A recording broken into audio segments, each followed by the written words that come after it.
반갑습니다, 여러분. 이 시간은 여러분들과 군집 내에서 일어나는 상호작용에 대해서 이야기를 해보려고 합니다. 자, 이 파트 같은 경우는 우리 개체군의 상호작용도 배웠기 때문에 그 파트와 함께 이제 중복해서 나올 수 있어서 여러분들이 조심만 하시면 될 것 같다라고 얘기를 할 수 있겠습니다.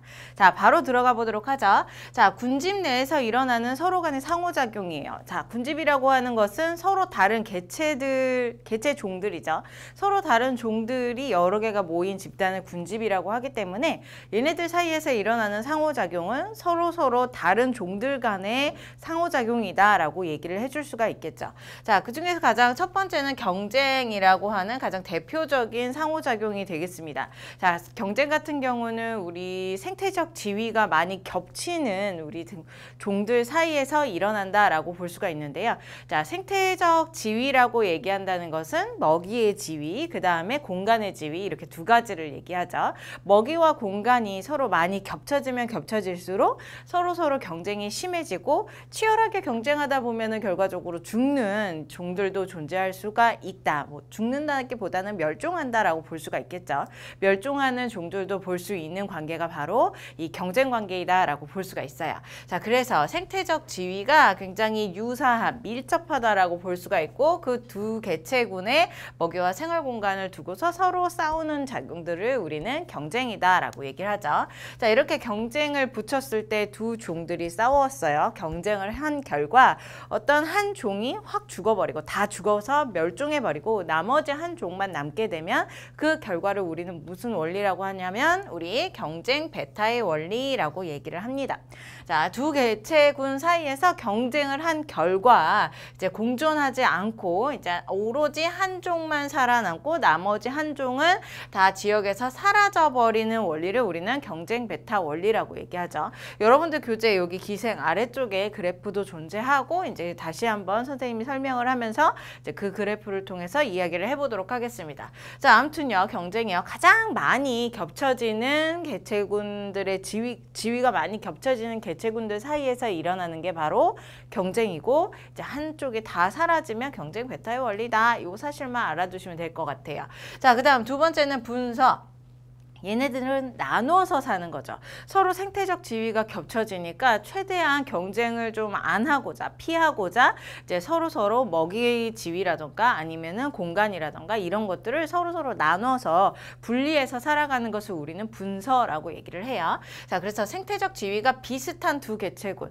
위쪽에 있는 경쟁이랑 분서랑 두 개를 비교해 봤을 때 생태계의 지위가 이제 많이 겹쳐지는 것은 조금 더 많이 겹쳐지는 건 경쟁, 그 다음에 조금 덜 겹쳐지는 건 분서라고 얘기를 해줄 수가 있어요. 그래서 조금 타협이 가능한 상태가 바로 분서이다. 자, 그래서 비슷한 두 개체가 이제 경쟁을 피하고자 이제 먹이라던가 아니면 공간을 다르게 분리해서 살아가는 것을 우리는 분서라고 얘기를 하는 거죠.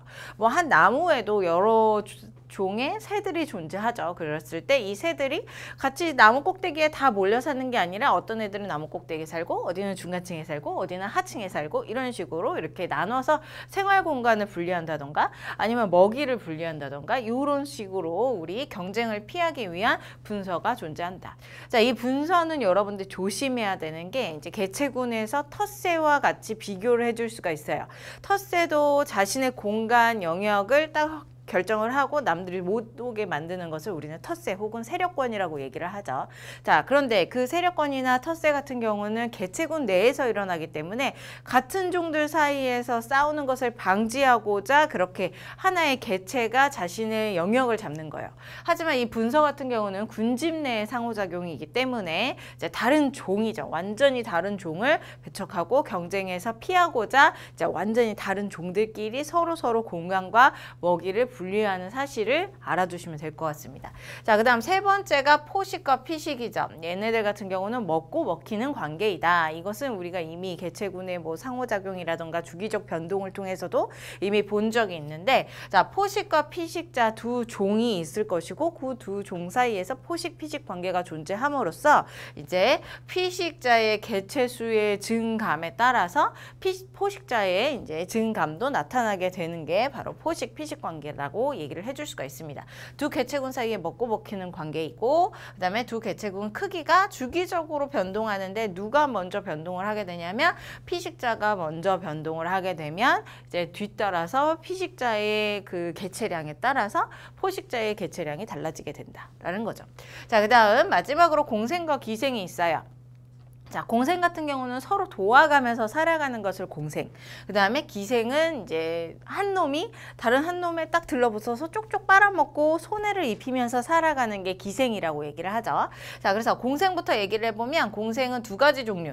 상리공생과 편리공생 이렇게 두 가지가 있는데 상리공생, 편리공생의 차이점은 뭐냐면 상리는 두 개체군이 있었을 때 이 둘 다 이득이 되는 것을 우리는 상리공생이라고 얘기를 해요.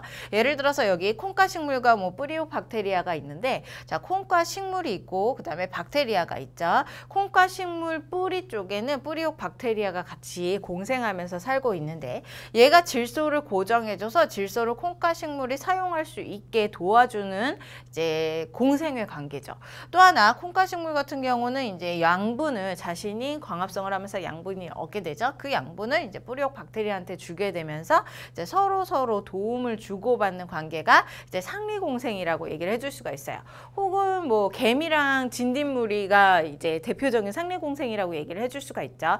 개미가 천적으로부터 진딧물의 천적으로부터 이제 도와주면 보호를 도와주면 이제 진딧물 같은 경우는 얘가 이제 달달한 진액이 나오게 되죠. 달달한 진액을 이제 개미한테 주게 됨으로써 개미가 먹고 살 수 있게 해주는 서로 도와주는 관계, 상리공생 관계이다라고 얘기를 해줄 수가 있습니다. 자, 근데 편리공생은 무엇이냐면 하나의 개체, 두 개체가 있는데 하나의 개체는 이 나머지 개체한테 이제 딱 붙어가지고 이득을 얻어요. 대신 이제 나머지 개체들은 뭐 손해를 보지도 않고 이득을 얻지도 않고 그냥 일반적으로 있거나 없거나 상관없는 상태, 그런 일정한 상태가 되는 관계를 우리는 편리공생이라고 얘기하자.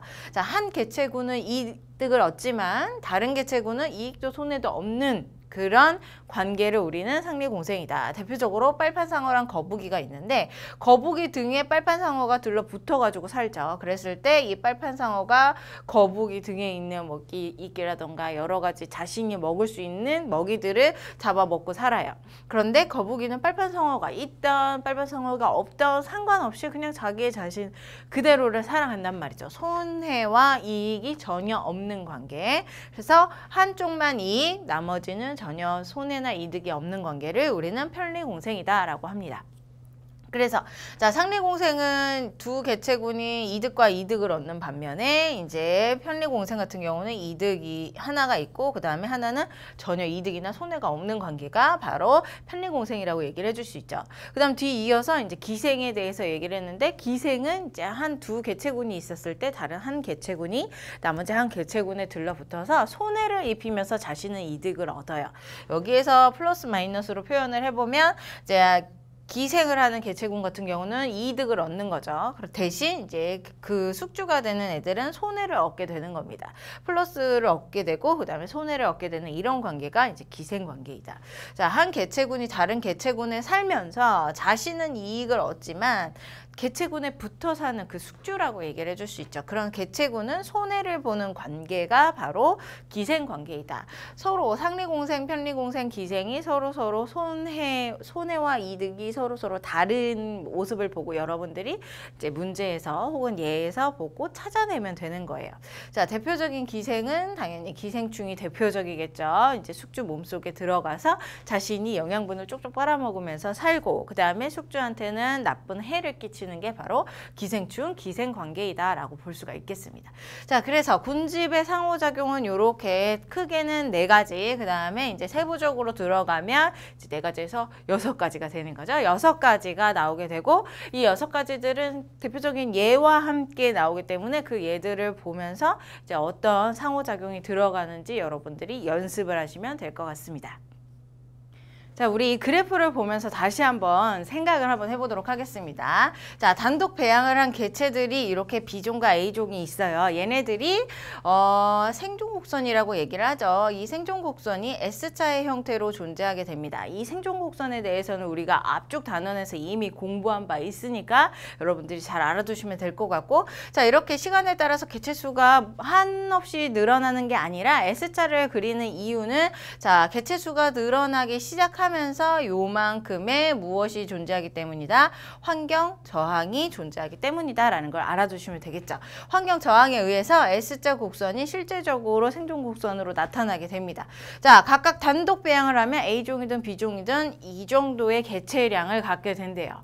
그런데 경쟁 관계에 딱 들어가게 되면 얘네 둘이 서로 경쟁을 하게 됨으로써 서로 손해를 받겠죠. 그래서 개체수들이 약간씩은 줄어들게 돼요. A종도 약간 부분 줄어들게 되고요. B종도 약간 부분 줄어들게 돼요.